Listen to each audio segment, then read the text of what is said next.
Security forces का खैबर में मुश्तरका intelligence based operation शदीद फायरिंग के तबादले में भारतीय स्पॉन्सर्ड 22 खारिजी हलाक। ISPR के मुताबिक ऑपरेशन के दौरान दहशतगर्दों की अंधाधुंध फायरिंग से 10 साला बच्चा शहीद हो गया। हलाक दहशतगर्दों से असलहा और गोला बारूद बरामद। सदर मुमलिकत आसिफ जरदारी और वज़ीर आज़म शहबाज शरीफ का सिक्योरिटी फोर्सेस को खराज तहसीन। दहशतगर्दों की फायरिंग से 10 साला बच्चे की शहादत पर दुख का इजहार। कहा, दहशतगर्दी की इफरीत के मुकम्मल खात्मे जंग जारी रखेंगे। वफाकी वज़ीर दाखिला मोहसिन नकवी ने फोर्सेस की पेशा सलाहियतों को भी सराहा।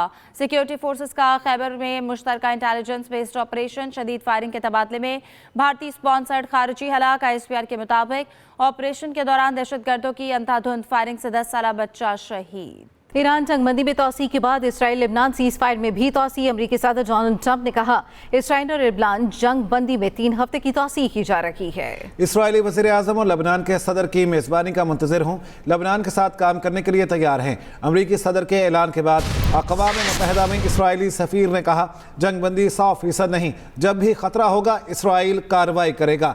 ईरान जंगबंदी में तोसी के बाद इसराइल लेबनान सीज फायर में भी तोसी। अमरीकी सदर डोनाल्ड ट्रंप ने कहा, इसराइल और लेबनान जंगबंदी में 3 हफ्ते की तोसी की जा रही है। ओवल ऑफिस में गुफ्तगू करते हुए ट्रंप ने कहा, मैं क्यों एटमी हथियार इस्तेमाल करूंगा? हमने रिवायती जंग से ही उन्हें ख़त्म कर दिया है। जौहरी हथियार कभी भी किसी को इस्तेमाल करने की इजाज़त नहीं दी जानी चाहिए। Sir, would you use a nuclear weapon against Iran? You posted on Truth Social a few weeks ago. We don't need it. Why do I need it? Why would a stupid question like that be asked? Why would I use a nuclear weapon when we've totally, in a very conventional way, decimated them without it? No, I wouldn't use it. A nuclear weapon should never be allowed to be used by anybody. अमरीकी सदर ने कहा, वो Iran से बेहतरीन मुआहिदा करना चाहते हैं। ख्वाहिश है ईरान से मुआहिदा हमेशा कायम रहने वाला हो। सदर ट्रंप का कहना था, उनके पास वक्त है लेकिन ईरान के पास वक्त नहीं है। मुझे जल्द फैसला करने के लिए मजबूर करने की कोशिश ना करें। I hope that, but I also took a little break. I gave them a break, and remember this, I want to make the best deal. I could make a deal right now. Do you know that if I left right now, we had a tremendous success. It would take them 20 years to rebuild, but I don't want to do that. I want to have it everlasting. I want to have it where they never have a chance to get it. I mean, the way you asked that question, yeah, I did say it. I thought it would take 4 to 6 weeks, and I was right. Because at the end of 6 weeks, at the end of 4 weeks, their military was decimated. So are you saying? But now what I'm doing, I can't tell you that. I don't want to put that kind of a timetable on it, but it'll go pretty quickly. उन्होंने दावा किया, हफ्ते की जंगबंदी के दौरान Iran ने अपने हथियारों को थोड़ा सा लोड किया होगा, लेकिन अमरीकी फौज तकरीबन 1 दिन में उसे खत्म कर सकती है। ईरान की बहरिया और फजाइया खत्म हो गई, एंटी एयरक्राफ्ट भी खत्म हो गया। ईरानी क़यादत सख्त गिरों और एतदाल पसंदों में मुनकसिम नहीं है। ईरानी सदर पज़ेश्कियान और स्पीकर कालिबाफ की ट्रंप के दावे की तरदीद। बयान में कहा, हम सब ईरानी और इनकलाबी हैं, कौम और हुकूमत की फौलादी यकजहती के साथ और रहबर आला की मुकम्मल इताअत के साथ जारहत करने वाले मुजरिम को इसके इक़दामात पर पछताने पर मजबूर कर देंगे। ईरानी सदर ने बदनीयती और नाकाबंदी को हकीकी मुज़ाकरात में असल रुकावट करार दे दिया। स्पीकर बाक़िर कालिबाफ ने कहा, अमरीकी नाकाबंदी में जंग बंदी बेमायनी है। ईरानी वज़ीर ख़ारजा अब्बास अराग़ची ने कहा, इसराइल की नाकामी ईरान के तमाम रियासती इदारों के इत्तेहाद, एक मकसद और नज़्म व ज़ब्त में झलकती है। ईरानी अदलिया के सरबराह ग़ुलाम हुसैन मोहसिनी ने कहा, ईरान की तेज़ रफ्तार कश्तियाँ और समंदरी ड्रोन्स अमरीकी बहरिया के जहाज़ों को तबाह करने के लिए इंतज़ार कर रहे हैं। ईरानी क़यादत सख्त गिरों और एतदाल पसंदों में मुनकसिम नहीं। ईरान की जानिब से आबनाए हुर्मुज़ से टोल टैक्स की पहली रकम वसूल कर ली गई। ईरान के मरकजी बैंक ने रकम मिलने की तस्दीक कर दी। पार्लियामेंट के नायब स्पीकर हमीद रजा हाजी बाबाई के मुताबिक दुनिया की तकरीबन 20% खाम तेल की तरसील आबनाए हुर्मुज़ से होती है। हुर्मुज़ से टैक्स की रकम ईरान के मरकजी बैंक में जमा करा दी गई है। ईरानी खबर एजेंसी के मुताबिक आबनाए हुर्मुज़ के लिए टोल टैक्स की अदायगी नकद रकम के जरिए की गई है। ईरान की जानिब से आबनाए हुर्मुज़ से टोल टैक्स की पहली रकम वसूल कर ली गई। ईरान के मरकजी बैंक ने रकम मिलने की तस्दीक कर दी। अमरीकी फौज की बहरा हिंद में कार्रवाई, ईरान से मुंसलिक एक और टैंकर पर कब्जा कर लिया। अमरीकी वज़ारत जंग के मुताबिक ईरानी टैंकर मैजेस्टिक एक्स ईरान से तेल ले जा रहा था। ईरान से मुंसलिक गैर कानूनी नेटवर्क्स को निशाना बनाते रहेंगे। बैनुल-अक़वामी पानियों को पाबंदियों से बचने के लिए इस्तेमाल नहीं होने देंगे। उधर पासदारान इनकलाब ने आबनाए हुर्मुज़ से 2 जहाज़ कब्जे में लेने की वीडियो जारी कर दी। तेहरान में ईरान का फ़ज़ाई दिफाई निज़ाम बहाल कर दिया गया है। अमरीकी फ़ौज की बहरे हिंद में कार्रवाई, ईरान से मुंसलिक एक और टैंकर पर कब्जा कर लिया। अमरीकी वज़ारत जंग के मुताबिक ईरानी टैंकर मैजेस्टिक एक्स ईरान से तेल ले जा रहा था।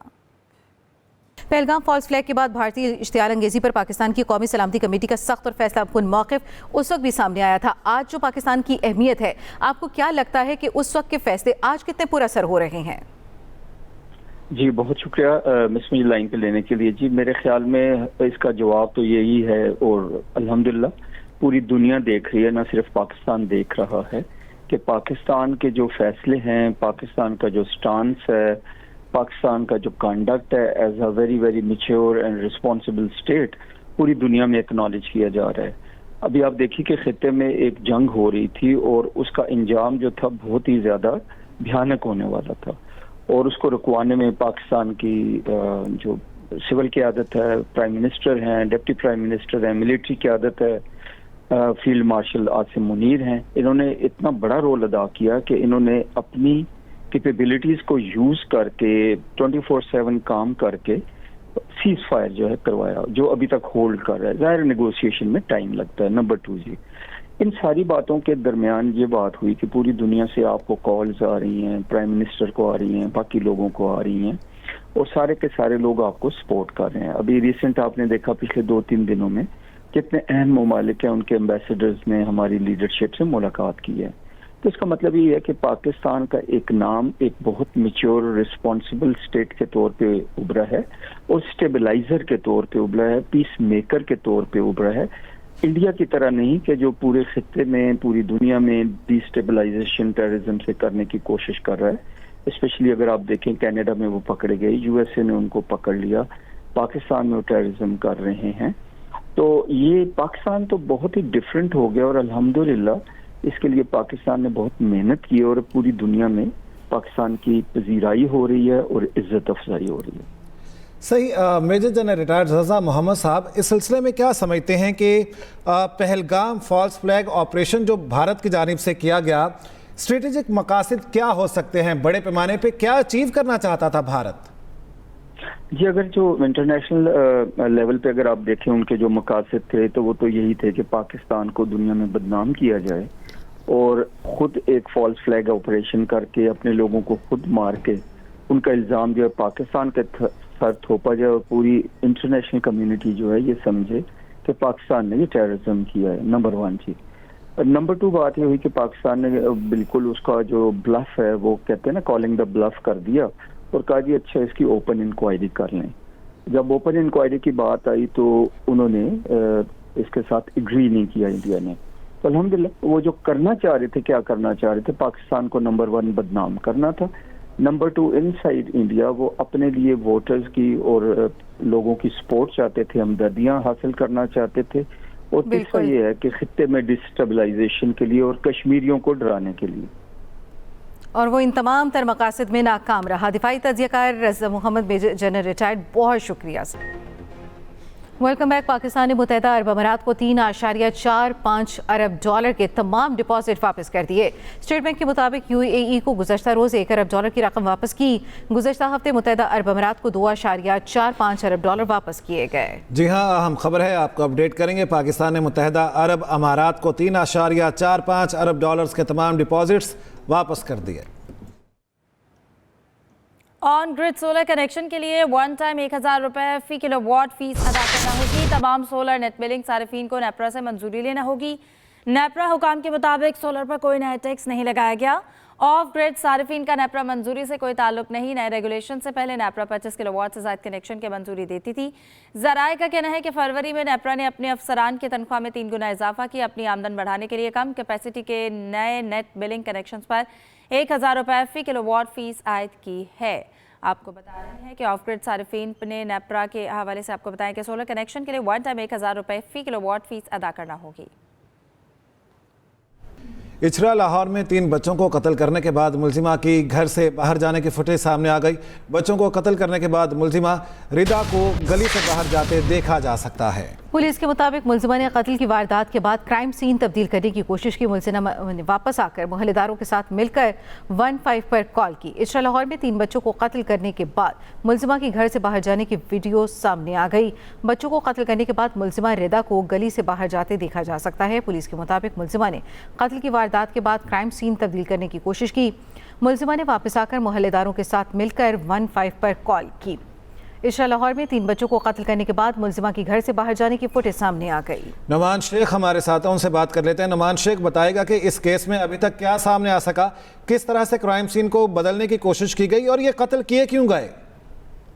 बिल्कुल, इसमें बहुत से मुतज़ाद बयानात सामने थे। जिस वक्त पुलिस को 15 पे कॉल की गई तो ये कॉल भी वालिदैन की जानिब से की गई, जिस पर पुलिस वहां पर पहुंची तो इन्होंने ये देखा कि जो छुरी है वो एक बच्ची के हाथ में और एक अलग से पड़ी हुई है, लेकिन वहां पर उन्होंने ये भी देख लिया था कि जो रिदा फातिमा है इन बच्चों की वालिदा, उसके हाथ पे भी खून लगा हुआ है, जिसका जिक्र उन्होंने बाद में FIR में भी किया। इसके अलावा इनके घर वालों ने ये बताया था कि हम मेडिकल स्टोर पे गए हुए थे, जिसके बाद वापस आए तो आगे ये हुआ था, लॉक हम खुद करके गए थे। लेकिन जब पुलिस ने CCTV फुटेज निकालनी शुरू की और खास तौर पर ये CCTV फुटेज जो नाज़रीन देख रहे हैं, इसमें देखा जा सकता है कि वालिदा इस घिनौनी वारदात के बाद अकेली बाहर जा रही है, जिस पर जहां पर इसके अलावा दीगर फुटेजेस भी हासिल की गई। DIG ऑपरेशन जो फैसल कामरान और DIG इन्वेस्टिगेशन सैयद रिशान रजा, इन्होंने ज्वाइंट वेंचर किया और इसकी प्रेस कॉन्फ्रेंस भी की गई। इसमें जो इब्तिदाई बयान रिदा फातिमा का ये सामने आया है कि वो बच्चों के वालिद के साथ नहीं रहना चाहती थी, वो इससे खुला मांग रही थी, इसे छोड़ने का कह रही थी, लेकिन बच्चों की वजह से जो है उसने इनको नहीं छोड़ा। इस वजह से ये बच्चे जो है ये इसकी तन्हाई में रुकावट बन रहे थे, जिस पर इसने बच्चों को ही कत्ल करने का घिनौना इकदाम कर दिया। इसके साथ साथ मुलजिम रिदा फातिमा के खिलाफ जो मुकदमा दर्ज किया गया उसमें पुलिस ने वाज़ेह कर दिया कि रिदा फातिमा ने खुद जो है वो अपने इनको बच्चों को कत्ल किया, क्योंकि जिस वक्त पुलिस वहां पे पहुंची तो इसने घबराकर छुरी वहां से फेंक दी थी। तो इब्तिदाई तौर पर ये तमाम चीजें सामने आई हैं कि अपने खामन से जुदाई की खातिर इसने अपने ही बच्चों को कत्ल कर दिया। जी ठीक है नुमान शेख, बहुत शुक्रिया इस बारे में अपडेट करने के लिए आपका।